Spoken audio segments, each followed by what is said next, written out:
ముందుగా మన times of devotional ప్రేక్షకులందరికీ కూడా నమస్కారములు. ముందుగా ఇక మనకి ఈ రోజు నుంచి అంటే సంక్రాంతి ఈ రోజున మనకి ప్రారంభమైంది కావున ఇక మనకందరికీ కూడా ఉత్తరాయణాన్ని మనం ఆచరించుకుంటాం కాబట్టి ముందుగా ఆ నారాయణ కలియుగ వెంకటేశ్వర స్వామి వారిని మనస్సులో అందరూ కూడా ప్రార్థన చేసుకోండి. ఓం శ్రియః కాంతాయ కళ్యాణ నిధయే నిధయేర్థినాం శ్రీవేంకటనివాసాయ శ్రీనివాసాయ మంగళం. ఇక ఇక మకర సంక్రాంతి అనగా ఏమిటి? ఈ సంక్రాంతి రోజున ఏమి ఆచరించాలి? అసలు ఆ సంక్రాంతి అనగా ఏమిటి అనే విషయాన్ని మనం ఈ రోజున తెలియజేసుకుందాము. ఇక అసలు సంక్రాంతి, మకర సంక్రాంతి అంటే ఏమిటి? ఇక మనము నిన్నటి వరకు ధనుర్మాసం ఉంది. అంటే ఆ ధనుర్లగ్నంలో ఈ విధంగా సూర్యుడు ప్రవేశిస్తూ ఉన్నాడు కాబట్టి ఇక అది ధనుర్లగ్నమైంది.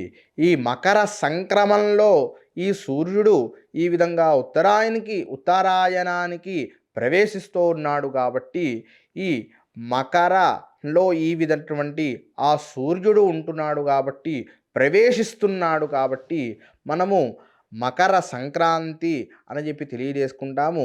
మనకి ఈ మకరంలో ఉండేటువంటి సంక్రాంతి మాత్రాన్నే మనం విశేషంగా మనం ఆచరించుకుంటాము. మనం ధనుర్లో కూడా ఈ విధంగా ఆ సూర్యుడు ప్రవేశించేటప్పుడు కూడా ధనుర్రాశి సంక్రాంతి అని చెప్పి మనం వచ్చే మాసాలు ప్రతి 12 మాసాలకు కూడా సంక్రాంతి ఈ విధంగా ఆచరించుకోవచ్చు. కానీ మనకిప్పుడు వచ్చేటటువంటి ఉత్తరాయణ పుణ్యకాలము అంటే ఈ దక్షిణాయనాన్ని పూర్తి చేసుకుని మనం ఉత్తరాయణానికి ప్రవేశిస్తూ ఉన్నాను కాబట్టి ఇక ఆ దేవతామూర్తులందరూ కూడా ముందుగా ఆ నారాయణ వారు ఈ విధంగా వైకుంఠంలో ఈ విధంగా శయనాన్ని పూర్తి చేసుకుని ఇక ఉదయాన్ని ఆచరించుకుంటారు కాబట్టి ఇక మన దేవతామూర్తులందరికీ కూడా ఇక ఉదయాన్ని ఆచరించుకుంటారు కాబట్టి ఈ ఉత్తరాయణంలో దేవతా కళ్యాణాలు మరియు శుభతిథులు ఉంటాయని చెప్పి మన పూర్వకాలం ఋషులు అందరూ కూడా పెద్దవాళ్ళందరూ కూడా తెలియజేశారనమాట. కాబట్టి ఈ విధంగా మకర సంక్రాంతి అనగా ఇంత విశిష్టమైనటువంటి రోజు అని చెప్పి మనం తెలియజేసుకుంటున్నాము ఈ రోజున. ఇక ఈ సంక్రాంతి అనగా ఏమిటి? ఈ సంక్రాంతి అనగా ఈ సూర్య భగవానుడు ఆ మకర రాశిలో ఈ విధంగా ప్రవేశించుతూ మనకి ఉత్తరాయణాన్ని ప్రారంభిస్తూ ఉన్నాడు. కాబట్టి ఈ రోజు నుంచి ఎవరైతే ఆ లక్ష్మీనారాయణుని ఎవరైతే ఆరాధన చేసుకుంటారో మరియు మీ ఇష్టదేవత ఆరాధనాన్ని ఎవరైతే ఆచరించుకుంటారో వాళ్ళందరికీ కూడా తప్పకుండా శుభప్రదాన్ని అనుక అనుసో అను అనుసారిస్తూ ఉంటారు అని చెప్పి తెలియజేసుకుంటున్నాం అన్నమాట.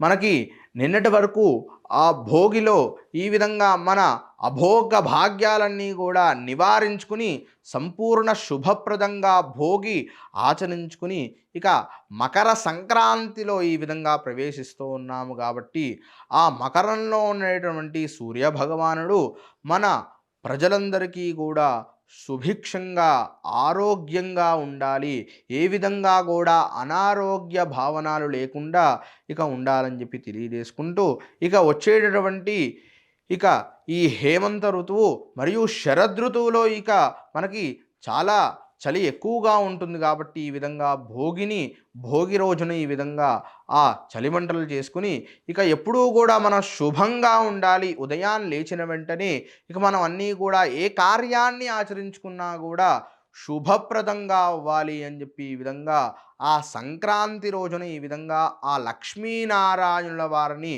అనుగ్రహించుకుని అంటే మనఃపూర్వ ప్రకారంగా మనస్సంకల్పం ప్రకారంగా ఈ విధంగా భక్తి శ్రద్ధలతో ఆ విధంగా పూజించుకుని ఈ సంక్రాంతి రోజున ఇక మన ఇంట్లో ఉన్నటువంటి ఆ ఇలవేలుపు ఆ దేవతామూర్తులకి విశేష ద్రవ్యాలతో నివేదన చేసుకుని వాళ్ళకి ఈ విధంగా నివేదించి మనమందరూ కూడా ఈ విధంగా స్వీకరించాలన్నమాట.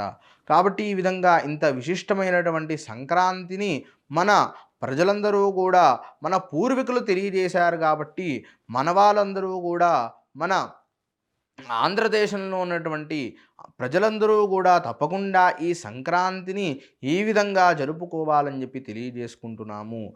మరియు ఈ సంక్రాంతి రోజున ఎవరైతే ఈ ముత్తైదులకి పిలిపించుకుని దక్షిణ తాంబూలాలు మరియు ఆ రోజున వాళ్ళ కుటుంబంలో ఎవరైతే పండితుల వారితో వేద ఆశీర్వచనాన్ని ఆచరించుకుంటారో వాళ్ళందరికీ కూడా తప్పకుండా ఆ వేదమాత అనగా ఆ గాయత్రీదేవి అమ్మవారి అనుగ్రహం కూడా తప్పకుండా వాళ్ళ కుటుంబంలో మరియు వారు చేసేటువంటి వ్యాపార ప్రకారంగా అన్నీ కూడా శుభాలు పొందుతాయి అని చెప్పి ఈ విధంగా మనం తెలియజేసుకుంటున్నాం అన్నమాట. కాబట్టి తప్పకుండా మన వాళ్ళందరూ కూడా మన ప్రజలందరూ కూడా ఖచ్చితంగా ఈ సంక్రాంతిని ఈ విధంగా విశేషంగా అనుస అనుసంధానంగా ఈ విధంగా ఈ పండుగని తప్పకుండా అందరూ కూడా చేసుకోవాలని తెలియజేస్తూ అందరికీ కూడా నమస్కారం.